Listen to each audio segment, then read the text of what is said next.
Hello दोस्तों, नमस्कार। स्वागत है आपका मैथ्स बाय विवेक शर्मा पर। दोस्तों, सीएचएसएल वालों का जो पहला दिन का पेपर था जिसमें 3 शिफ्ट थी, तीनों की तीनों शिफ्ट प्रॉपरली बोलते हैं एकम्प्लिश हो गई।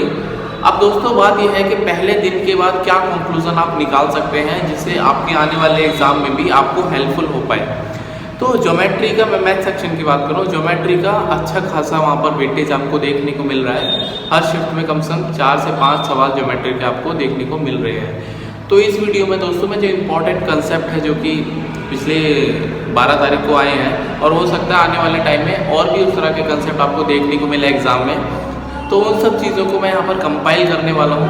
तो वीडियो को दोस्तों पूरा देखना, और वीडियो पसंद आती है तो उसको लाइक और शेयर ज़रूर से करना, क्योंकि ये आपके साथ साथ उन दोस्तों के लिए भी हेल्पफुल हो सकता है जो कि किसी ना किसी गवर्नमेंट जॉब की तैयारी कर रहे हैं या फिर जो कि सीएचएसएल का एग्ज़ाम देने वाले हैं। ठीक है। सो दोस्तों, पहले हम ट्राइंगल से शुरू करेंगे या फिर सर्कल।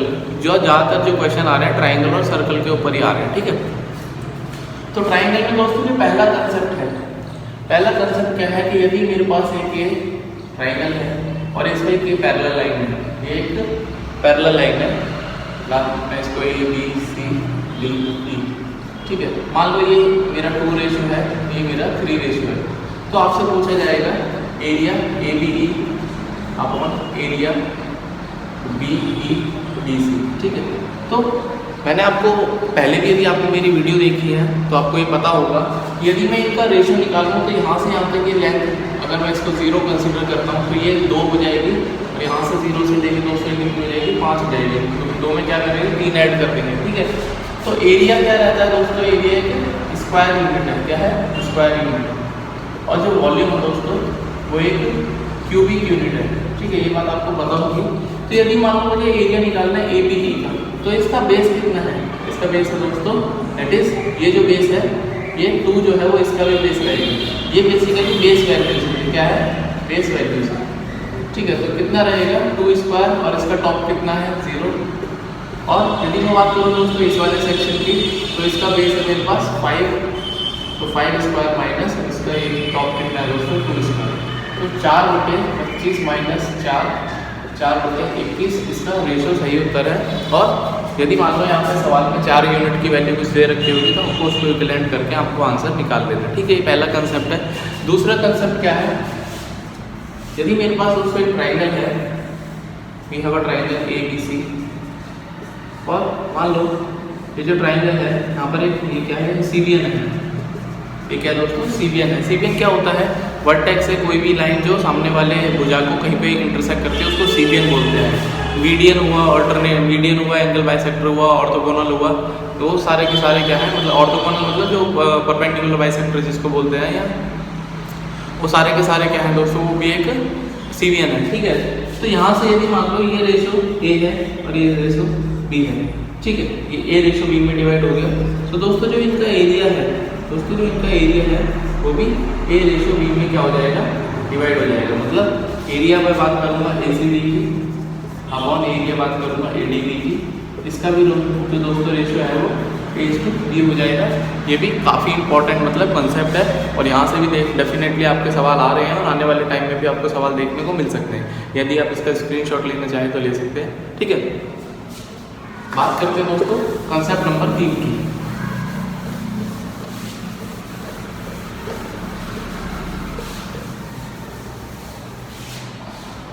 कंसेप्ट नंबर 3, जैसा कि आपको पता है, ज़्यादातर बच्चों को पता ही होगा कि ये ABC है और यहाँ पर है G क्या है? सेंट्रोइड। G क्या है? सेंट्रोइड। सेंट्रोइड कब मिलेगा? जब आपके मीडियंस होंगे। इसका मतलब क्या है? AD और DE, AD और DE क्या दोस्तों? ये मीडियंस है। मीडियन का क्या काम होता है दोस्तों? मीडियन का काम होता है कि जो सामने वाली भुजा होती है उसको 2 इक्वल पार्ट में क्या करेगा, वो ब्रेक कर देगा। ठीक है। जैसे यहाँ पर BD बराबर CD, तो आपको ये रेशियो पता होना चाहिए, AG से GD का रेशियो, मतलब वर्टेक्स से सेंट्रोइड और सेंट्रोइड से बेस, ये 2:1 में होता है। या फिर आप इसको ऐसे भी लिख सकते हैं, BG से GE का रेशियो। ठीक है, ये भी बात दोस्तों आपको पता होना चाहिए। कंसेप्ट नंबर 4,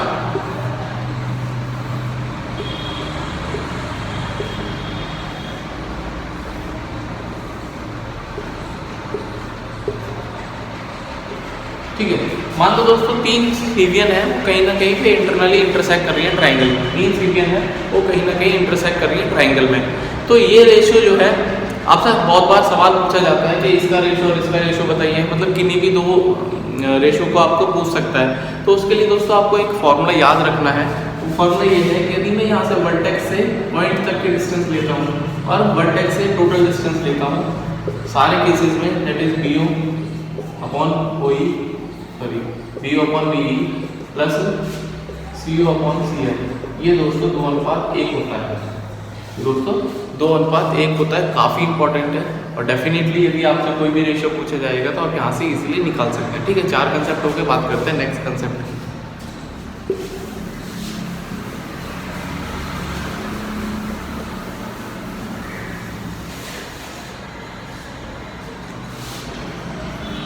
ठीक है दोस्तों, हम बात करते हैं नेक्स्ट सेंट्रोइड मैंने जाना है, उसके बाद होता है दोस्तों इन सेंटर। इन सेंटर आपको पता ही होगा। ठीक है, इन सेंटर में दोस्तों ये एंगल बाई सेक्टर होते हैं। क्या होते हैं? एंगल बाई सेक्टर, जहाँ पर इंटरसेक्ट करते हैं उसको मैं इन सेंटर बोलता हूँ। तो इन सेंटर से यदि मैं इसमें परपेंडिकुलर ड्रॉ करता हूँ इस तरह से, ठीक है, तो यहाँ से मैं क्या कर सकता हूँ, सर्कल बना सकता हूँ। इस सर्कल का दोस्तों रेडियस कितना होगा? R होगा। तो R की जो वैल्यू होगी वो दोस्तों एरिया अपॉन सेमी पेरीमीटर होगी, एरिया अपॉन सेमी पेरीमीटर। और ये सिर्फ ट्राइंगल के लिए नहीं वैलिड है, ये जितनी भी ज्योमेट्रिकल फिगर्स होती है 2 डायमेंशनल, चाहे मैं बात करूँ रेक्टेंगल की बात करूँ, चाहे तो मैं स्क्वायर की बात करूँ, पेंटागन की बात करूँ, हेक्सागन की बात करूँ, सबके लिए फॉर्मूला वैलिड होता है, मतलब area upon semi perimeter. Concept number 6 दोस्तों, हम सर्कम रेडियस की बात करेंगे। सर्कम रेडियस मतलब यहाँ से हमने क्या करा, एक परपेंडिकुलर बाइसेक्टर ड्रॉ करा,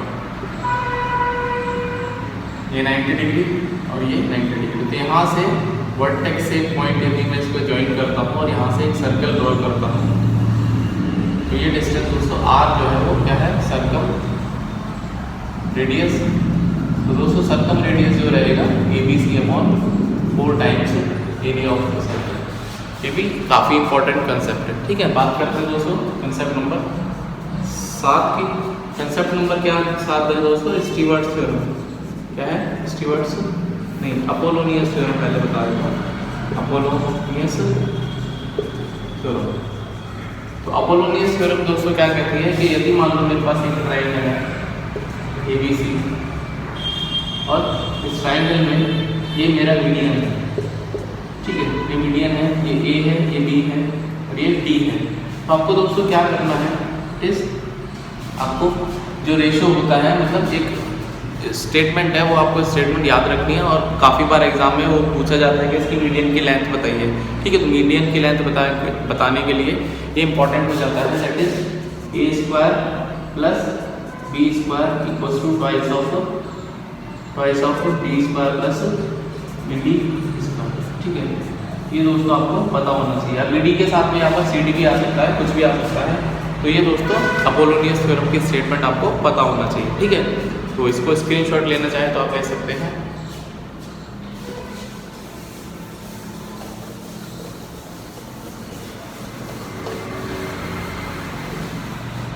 दोस्तों नेक्स्ट कंसेप्ट की तरफ चलते हैं। आई थिंक ये कंसेप्ट नंबर 8 है, वो है हमारे पास स्टीवर्ट्स थ्योरम। क्या है दोस्तों? Stewarts theorem. तो स्टीवर्ट्स थ्योरम दोस्तों क्या कहती है कि यदि मान लो मेरे पास एक ये ट्राइंगल है ABC और ये कोई भी लाइन है, ये कोई भी जनरल लाइन है, इसकी लेंथ एक ही, क्योंकि M अनुपात N में ब्रेक कर दिया, मतलब A को हमने M अनुपात N में क्या कर दिया, ब्रेक कर दिया। और ये मान लो दोस्तों B है, ये C है। ठीक है, तो आपको क्या करना है, जो स्टीवर्ट्स थ्योरम क्या कहती है दोस्तों? स्टीवर्ट्स थ्योरम कहती है that is B² into M plus C² into N equals to, मान लो इसकी लेंथ D है, तो अभी हमने पढ़ा था अपोलोनियस थ्योरम में यहाँ पर B² और ये रेशियो M और N वहाँ पर 1 थे यहाँ पर, इसलिए हमने B² प्लस C² लिख दिया था यहाँ पर। ठीक है, क्योंकि वहाँ पर M और N बराबर थे, क्योंकि क्या है वहाँ पर AD क्या था, मीडियन था, यहाँ पर AD मीडियन नहीं है। ठीक है, तो A into B² plus MN। आप इसको याद, और इसकी जो ट्रिक है याद करने की, it is bomb plus CNC। CNC मतलब सी स्क्वायर और डेड प्लस मैन। आप इसको इस तरह से याद कर सकते हैं, that is dead plus man bomb plus CNC। आपको फिगर बस यही आपको उस टाइम पे बनानी है यदि आप ये ट्रिक लगाना चाहते हैं, ठीक है। कंसेप्ट नंबर 9 दोस्तों। अब कंसेप्ट नंबर 9 क्या है दोस्तों, ये मान लो ट्राइंगल की मैं बात करता हूँ, एक इम्पॉर्टेंट कंसेप्ट है कि यदि मैं बात करूँ एक्स सेंटर की, यदि मैं बात करूँ एक्स सेंटर की, ठीक है। एक्स सेंटर क्या रहेगा, ये इन सेंटर तो क्या होता है जब हम एंगल बाइसेक्टर इंटरनल लेते हैं। यदि मैं एक्सटर्नल एंगल बाइसेक्टर लेता हूँ, मतलब यदि मैं इसको बाइसेक्ट करता हूँ और यदि मैं इसको बाइसेक्ट करता हूँ, हमारे पास एक पॉइंट मिलेगा।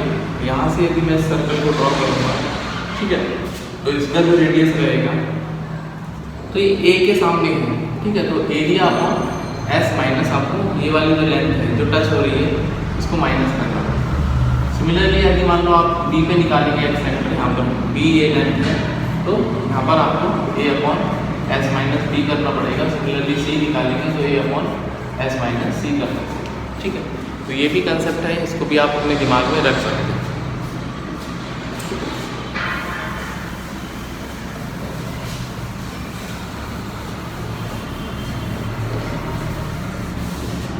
एक और बात दोस्तों, एन कंसेप्ट है, ये है कि एक लाइन है ONGC, ठीक है, ONGC, ठीक है। ये क्या है, O मेरा ऑर्थो सेंटर है, ऑर्थो सेंटर, G मेरा सेंट्रॉइड है और C क्या है, सर्कम रेडियस।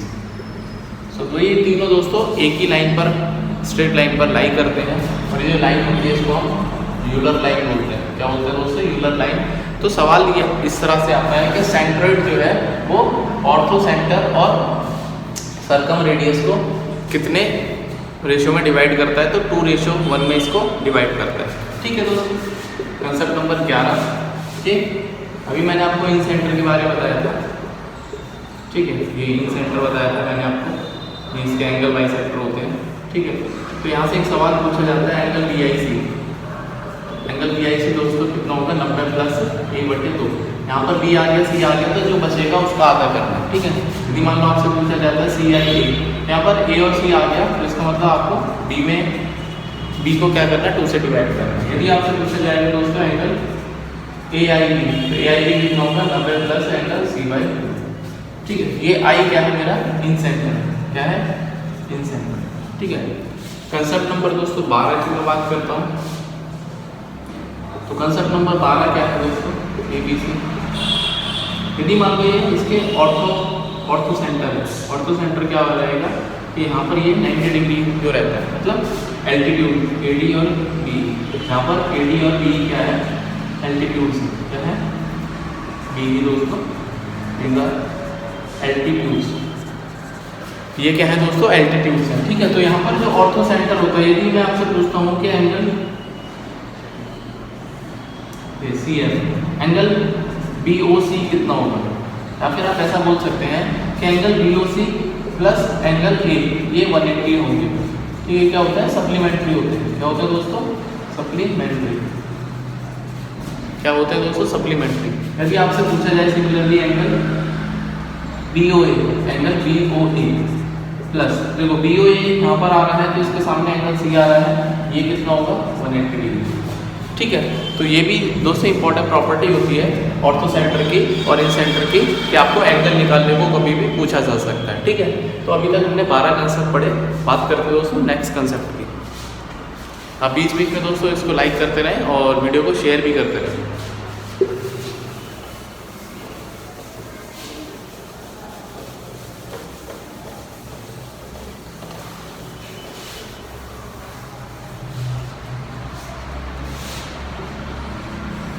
कंसेप्ट नंबर 13 दोस्तों, आपने हीरोन्स फॉर्मूला पढ़ा ही होगा, ठीक है। यदि मैं बात करूँ कि आपके पास मान लो ABC तीनों साइड यदि आपको पता होती है तो आप एरिया निकाल पाएंगे दोस्तों। कैसे निकालेंगे एरिया, दैट इज हीरोन्स फॉर्मूले से एस, एस माइनस ए, एस माइनस बी और एस माइनस सी। ये दोस्तों हीरोन्स फॉर्मूला है, हीरोन्स सूत्र, ये दोस्तों हीरोन्स सूत्र है, ठीक है, एरिया निकालने का। यदि मान लो दूसरा तरीका क्या है एरिया निकालने का, मान लो इनके बीच में एंगल थीटा दे रखा है, क्या दे रखा है इनके बीच में एंगल थीटा, तो फिर मैं क्या कर सकता हूँ half of A C sine theta, ठीक है, या फिर हाफ ऑफ, मान लो इसको बीटा दे रखा है तो हाफ ऑफ ए बी, कितना एंगल है बीटा, तो यहाँ इसको साइन के साथ में लेंगे बीटा, ठीक है दोस्तों। चौथा इंपॉर्टेंट कंसेप्ट है वो है साइन रूल, साइन रूल, ठीक है। तो साइन रूल क्या कहता है दोस्तों कि यदि मान लो इसी ट्राइंगल को मैं कंसिडर करता हूँ तो a upon sine A equals to b upon sine b equals to c upon sine c, ये दोस्तों ट्वाइस ऑफ r के बराबर होगा, ठीक है। या फिर आप इसको कांस्टेंट भी लिख सकते हैं। और r हमारा क्या है दोस्तों, सर्कम रेडियस, ये भी बात दोस्तों आपको पता होना चाहिए, ठीक है। नेक्स्ट है हमारे पास कोसाइन रूल, क्या है दोस्तों, कोसाइन रूल। तो कोसाइन रूल क्या कहता है, यदि मान लो मुझे एंगल बी निकालना है, आपको कॉस बी निकालना है, तो कॉस बी कितना होगा, यहाँ पर बी स्क्वायर, जो बी वाली साइड है उसको माइनस करना पड़ेगा, मतलब इसके सामने वाली साइड को माइनस करना पड़ेगा, तो A square plus C square minus B square upon 2ac, ठीक है। सिमिलरली यदि आपसे पूछा जाए कॉस ए कितना होगा, तो A square plus B square minus B square plus C square minus A square upon 2bc। Similarly आपसे पूछा जाएगा कॉस सी, तो A square plus B square minus C square upon 2ab, ठीक है। तो दोस्तों ये जो 15 कंसेप्ट थे ये ट्राइंगल से रिलेटेड थे। उम्मीद करता हूँ कि आपको कंसेप्ट मतलब पसंद आए होंगे, समझ में आ गए होंगे। यदि आपका कोई डाउट रह गया है तो आप मुझे कमेंट कर सकते हैं, तो डेफिनेटली आपके जो डाउट्स का रेजोल्यूशन किया जाएगा। और हम दोस्तों सर्कल की तरफ बढ़ते हैं, क्योंकि काफ़ी सवाल दोस्तों सर्कल से भी आ रहे हैं, ठीक है।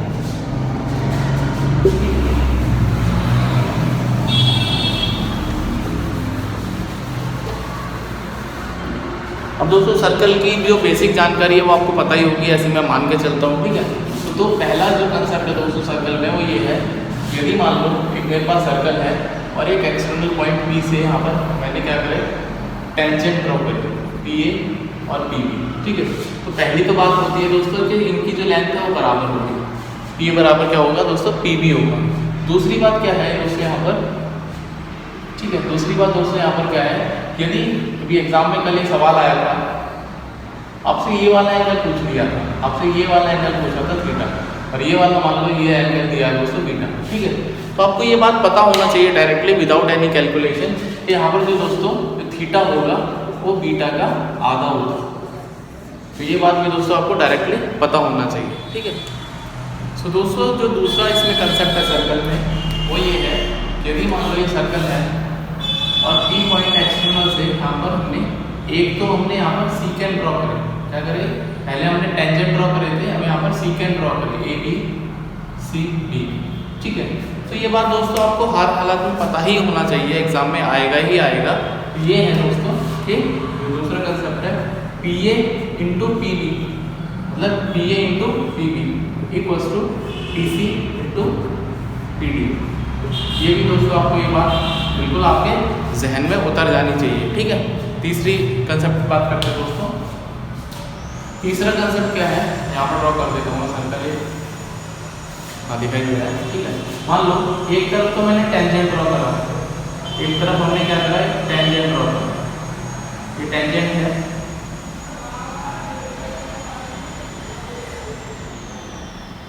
P पॉइंट से, और एक तरफ दोस्तों हमने सीकेंट ड्रॉ करा PAB, ठीक है। एक तरफ तो दोस्तों सीकेंट ड्रॉ करा है PAB। सीकेंट क्या होता है, जो कि सर्कल को दो जगह पर क्या करता है इंटरसेक्ट करता है, और टेंजेंट क्या होता है टचिंग पॉइंट होता है उसकी पेरिफेरी पे, ठीक है। तो दोस्तों ये आपको ये बात पता होना चाहिए यहाँ से। तीसरा जो कंसेप्ट है that is PC square equals to PA into PB। ये भी दोस्तों काफ़ी महत्वपूर्ण जानकारी है, इसके बिना आपका जो पेपर है वो अधूरा है, आपकी जो तैयारी है वो अधूरी है, ठीक है। तो आप इसको भी नोट डाउन कर सकते हैं, या फिर इसका भी दोस्तों आप चाहें तो स्क्रीनशॉट ले सकते हैं, ठीक है। बात करते हैं कंसेप्ट नंबर 4 की।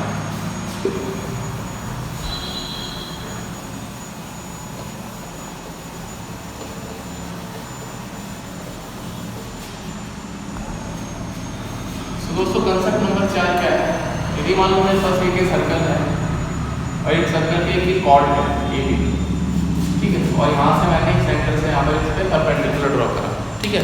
यदि मैं किसी भी सर्कल के सेंटर से परपेंडिकुलर ड्रॉ करता हूँ एक कॉर्ड पर, तो क्या होता है दोस्तों, जो डी पॉइंट है, तो यहाँ से दो बातें निकल के आती हैं। एक तो ए डी बराबर क्या होगा, बी डी होगा। क्या होगा दोस्तों, ए डी बराबर बी डी होगा, ठीक है। मतलब क्या होता है, कॉर्ड जो है वो दो इक्वल पार्ट में क्या हो जाता है, डिवाइड हो जाता है, ठीक है। ये बात दोस्तों आपको पता होना चाहिए। कॉन्सेप्ट नंबर 5 क्या है दोस्तों, यदि मान लो इस कॉर्ड से मैंने दो ट्राइंगल बना दिए, इस कॉर्ड पर मैंने दो ट्राइंगल बना दिए सेम सेगमेंट में। सेम सेगमेंट का मतलब यदि मैं ऊपर बना रहा हूँ ट्राइंगल तो दोनों ऊपर ही बनाने हैं, और यदि मैं नीचे बना रहा हूँ तो दोनों ट्राइंगल दोस्तों नीचे ही बनाने हैं, आमने सामने नहीं बनाने हैं, ठीक है। तो यहाँ पर दोस्तों एक बात आपको पता होना चाहिए, ए डी बी है, मान लो सी है, तो जो एंगल बी होता है that is angle A D B, A B D. तो दोस्तों एंगल ए सी बी के क्या होता है, वो इक्वल होता है। ये भी बात आपको दोस्तों पता होना चाहिए। और यदि मान लो ये इसके सेंटर को मैं ज्वाइन करता हूँ, यहाँ पर ये इसका सेंटर है ओ, तो एंगल ए ओ डी जो होगा दोस्तों, एंगल ए ओ डी होगा वो डबल होगा थीटा के। कितना होगा दोस्तों, डबल होगा। काफ़ी इंपॉर्टेंट कंसेप्ट है, मतलब ये वाला जो एंगल दोस्तों इसका डबल होगा। मतलब जितना भी एंगल सर्कमफेरेंस पे बनेगा एक कॉर्ड के द्वारा, उसका डबल एंगल सेंटर पे बनेगा। ये बात दोस्तों आपको कंठस्थ होनी चाहिए, बिल्कुल रिमाइंड होनी चाहिए, याद होनी चाहिए, जहन में उतर जानी चाहिए कि जो एंगल बनता है सेंटर पे वो डबल होता है सर्कमफेरेंस वाले एंगल पे, यदि हम कॉर्ड के एक ही सेगमेंट में क्या बना रहे हैं, ट्राइंगल बना रहे हैं, ठीक है। नेक्स्ट हम बात करते हैं दोस्तों कंसेप्ट नंबर 6 की।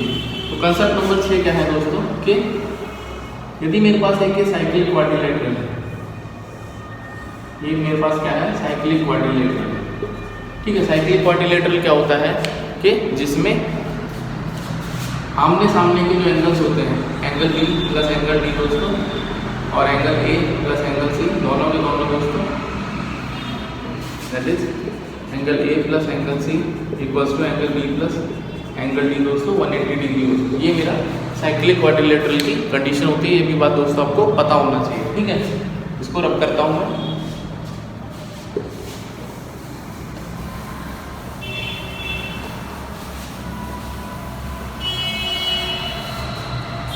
कंसेप्ट नंबर 7 क्या है दोस्तों, यदि मान लो हमने कुछ इस तरह से इस बार हमने क्या करते हैं, क्वाड्रिलेटरल बनाया है इसके बाहर, ठीक है। ये इस तरह से हमने क्वाड्रिलेटरल बनाया है इसके बाहर, ठीक है। ये हमने क्वाड्रिलेटरल बनाया ए बी सी डी। तो ये बात आपको पता होना चाहिए, that is A B plus C D, opposite side का जो सम होता है वो इक्वल होगा दूसरी opposite side A D plus B C पे। काफ़ी बार दोस्तों यहाँ से भी सवाल आता है, तो ये बात भी आपको क्या होना चाहिए दोस्तों, कंठस्थ होना चाहिए कि जो अपोजिट साइड्स का जो सम होता है वो दूसरी अपोजिट साइड के सम के बराबर होता है, यदि हम किसी भी सर्कल के राउंड में क्वाड्रिलेटरल ड्रॉ करते हैं, ठीक है। बात करते हैं दोस्तों कंसेप्ट नंबर 8 की।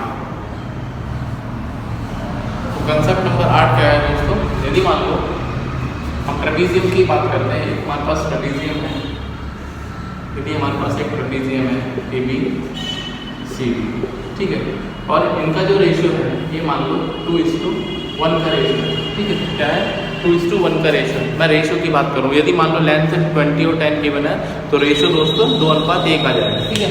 तो आपको क्या करना दोस्तों, यदि मैं इसके डायगोनल ज्वाइन करता हूँ, यदि मैं इसके डायगोनल को ज्वाइन करता हूँ और ये ऊपर इंटरसेक्ट करते हैं, तो यदि मैं आपसे पूछता हूँ दोस्तों एरिया ए ओ बी का अनुपात एरिया सी ओ डी के, तो ये दोस्तों जितनी भी साइड होती है इनका स्क्वायर कर देना, ठीक है। कितना हो जाएगा दोस्तों, 2 स्क्वायर रेशो 1 स्क्वायर, ठीक है, 4:1, ठीक है। एक तो ये पहली बात है। दूसरी बात क्या होता है दोस्तों इसमें, यदि आपसे पूछा जाएगा area triangle A O D और area triangle C O B, ये दोस्तों क्या होते हैं, इक्वल होते हैं, बट कितने होते हैं, जो आमने सामने के ट्रेपीजियम में ट्राइंगल्स बनते हैं वो इक्वल होते हैं, बट उनका एरिया कितना होता है। यदि मान लो मेरे पास ये वैल्यू पता है 2 स्क्वायर और 1 स्क्वायर, ठीक है, तो ये क्या होगा दोस्तों, अंडर रूट होता है, दैट इज इनका स्क्वायर लेना है। मान लो ये 4 आ रहा है और ये 1 आ रहा है, तो 4 × 1 लेना है, दैट इज ये कितना हो जाएगा, अंडर रूट का 4 लेंगे तो 2 हो जाएगा, ठीक है। तो ये कितना हो जाएगा, मान लो 4 × 1 और ये 2 हो जाएगा। तो कहने का तात्पर्य क्या है दोस्तों, यदि मान लो मेरे पास कोई भी अभी से में जो मुझे साइड का रेशो पता है, तो मैं बेस वाले जो ट्राइंगल्स हैं उनका एरिया कैसे निकालूंगा, स्क्वायर करके साइड वालों का कैसे निकालूंगा, इनको दोनों का मल्टीप्लिकेशन करना, उसके बाद जो उसका अंडर रूट आएगा वो आमने सामने वाले जो ट्राइंगल्स होंगे उसका एरिया का क्या होगा, वैल्यू होगी। ठीक है, ये कंसेप्ट नंबर 8 है। तो कंसेप्ट नंबर 9 क्या है दोस्तों, यदि मान लो मेरे पास एक पैरेललोग्राम है, क्या है दोस्तों कि पैरेललोग्राम है, ठीक है, क्या है पैरेललोग्राम है, तो और ये इसका डायगोनल है, तो ये बात आपको पता होना चाहिए कि एरिया ADB बराबर एरिया BCD, ये भी बात दोस्तों आपको पता होना चाहिए। ये मतलब यदि एरिया इसका A है तो इसका भी एरिया दोस्तों A होगा, काफ़ी बार इसमें भी सवाल आता है। ठीक है, तो ये बात आपको पता होना चाहिए कि जो डायगोनल होता है पैरेललोग्राम का वो क्या करता है, एरिया पूरे पैरेललोग्राम के एरिया को 2 इक्वल पार्ट में क्या करता है दोस्तों, डिवाइड करता है। ठीक है, तो उम्मीद करता हूँ दोस्तों कि जो सेशन है आपके एग्जाम के लिए काफ़ी हेल्पफुल रहेगा। आप वीडियो को पूरा देखना और जितने भी कंसेप्ट मैंने बताए हैं क्विक रिवीजन के थ्रू, ये आपके एग्जाम पॉइंट ऑफ व्यू से काफ़ी इंपॉर्टेंट है। आप इनको रिवाइज कर लेंगे तो डेफिनेटली आपको सवाल यहाँ से देखने को मिलेंगे, और इसी उम्मीद के साथ में कि आपका परीक्षा जो है, आपका जो पेपर है काफ़ी अच्छा होगा। और अपनी सेहत का ध्यान रखिए, अननेसेसरी जो है वो घर से बाहर ना निकले, और एग्ज़ाम सेंटर पे जाते समय प्रिकॉशंस रखें, पानी की बोतल साथ लेके जाएं और अपना सैनिटाइज़र की बोतल साथ लेके जाएं। अननेसेसरी किसी से बहस ना करें आते जाते समय, क्योंकि उससे भी ब्रेन जो है आपका दिमाग ख़राब होता है, या एक है ना कि चिड़चिड़ापन आ जाता है। ठीक है, तो इन सब बातों को थोड़ा सा ध्यान रखिए, पेपर को अच्छी तरह से अटैम्प्ट कर दिए। कोई डाउट आता है, आपको कोई क्वेश्चन है तो आप मुझे कमेंट कर सकते हैं। मिलते हैं दोस्तों नेक्स्ट वीडियो में, तब तक के लिए अपना ध्यान रखिए। एंड प्लीज़ ये जो पूरा ज्योमेट्री का क्विक रिवीजन है इसको ज़्यादा से ज़्यादा शेयर करिए और चैनल को सब्सक्राइब करना ना भूलें। See you in the next video, bye bye, take care.